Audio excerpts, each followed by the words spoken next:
guys, this is FortDefender, and today we're going to be talking about how to play Pokemon TCG.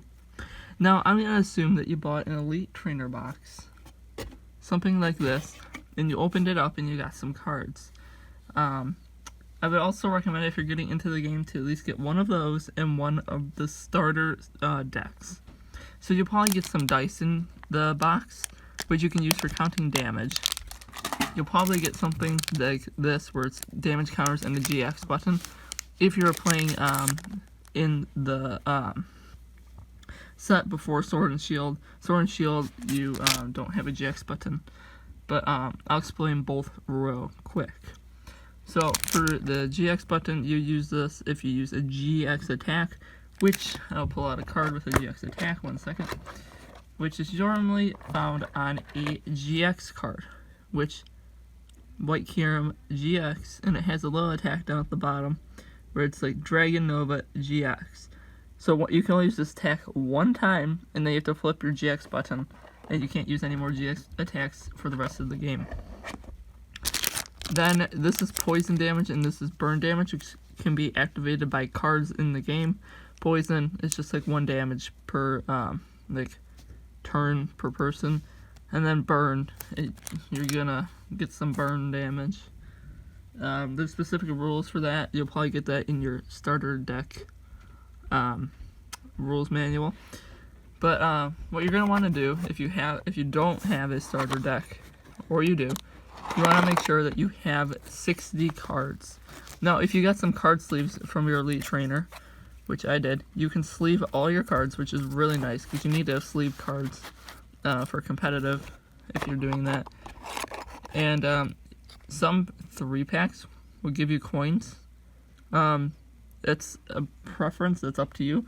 You can use the big dice or a coin for when determining heads or tails on cards. You can do either even on dice or heads or tails on a coin.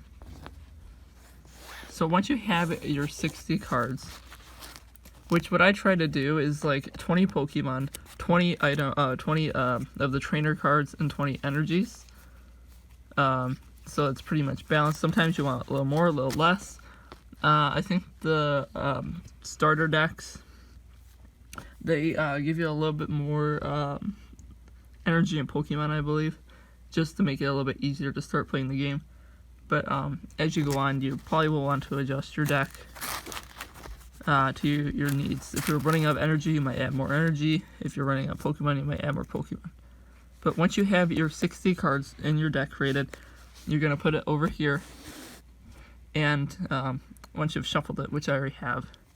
So what you're going to do is you're going to draw 7 cards. So here's our 7 cards. We have a couple of energies. And one thing here, you need to look for a basic Pokemon. See up here it says Stage 1. Stage 1. We do not have a basic Pokemon. So what would happen is we would reveal our hand to our opponent, and they could take a mulligan, which is their choice to draw a card if they wanted to. So we would reshuffle our hand into our deck and set it back down. Draw 7 again. And then again, we got a mulligan, because that's a stage 1. So again, we show them. We shuffle it again.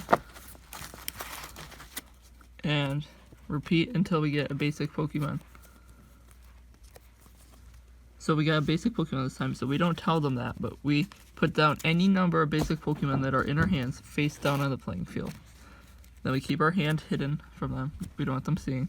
And we'll draw 6 cards without looking at them. And we set those off to the side, over here, pattern, like this, where I just set the cards down like that, and you can slide your deck over to give a little bit more room. So you keep that card down. If you have any more basic, let's say, or grass energy were basic Pokemon, you would put them face down on your bench, which you can only have up to 5. So then, now what you would do is you wait till everybody's on the stage, and I like flipping coins, so you call the other person that's not flipping would call heads or tails, and let's say they called tails, they get to choose if they want to go first or not. Now, the benefit to going first is you get to draw a card first, attach your energy first, get ahead in the game. If you go second and you can attack on your first turn, you are allowed to do so on your. If the person that goes very first cannot attack on their first turn. So that's pretty interesting and a crucial play in the game. But let's say our opponent went and now it's our turn.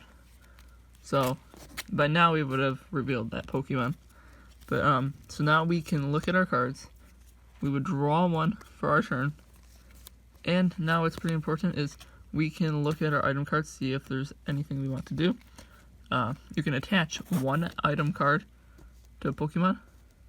Well, you can play any number of item cards. During your turn, you can only play one supporter during your turn. You can play any number of item cards, but only Pokemon can have one item, unless it specifies on the card that they can have more than one, or some ability gives them more than one. Also, energy. You can attach one energy per turn. So, unless the card specifies otherwise. And if you look at this little card right here, it will say how much it costs to do this. Normal type energy attacks kick any energy you have.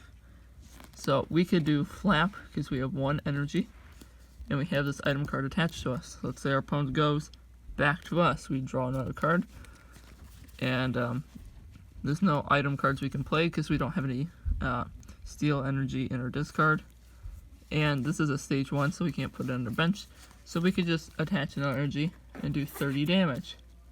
Let's say our opponent was really weak and they got knocked out. What would happen if they were a basic Pokemon, no ability, nothing special, no abilities? You get to draw a prize card. If there were a GX or a V or Pokemon, then you get to draw 2. Tag team, you get to draw 3. So we get an energy. You can choose any of your 6. So let's say they go, and then now it's our turn again. Well, look at that. We got a basic Pokemon. So we can put that on our bench, and we can attach energy if we want to that. And let's say our Rookidee, we do 30 damage. The opponent goes and then knock out our Rookidee. We put that in our discard pile, which is right behind the deck. They get a prize card, and we have to move a Pokemon in. So we're moving Grookey. And this is an attack on Grookey. It takes 1 energy, but it's one of the flipping ones. So you would flip. Oop, that's not a flip. Tails. Tails. Tails. Okay, so we do 0 damage because 0 times 10 is 0. So we did nothing. They would take their turn. We'd take ours. Now this is what I want to show you, a supporter card. You can only play 1 per turn, as it says here. So we could play it, and then we get its beneficial effect. We get to draw an extra up to 8 cards at the end. Let's say we didn't attack. We get our card, they go, it's our turn again. We get to draw a card, and we can put our basic Pokemon on our bench. And this is pretty much how the game goes. You go back and forth until somebody's taken all their prize cards, or all the bench Pokemon and active Pokemon of your opponent are gone. And both can happen at the same time, so you would win both ways. Or another way is if your opponent is out of cards, which is also a very rare win, but it can happen. So I hope you like my basic analysis of playing Pokemon TCG. If you want anything more complicated, like building a deck, or want to see a real battle, leave a comment down below. Thanks for watching, everybody, and I really appreciate it if you subscribed.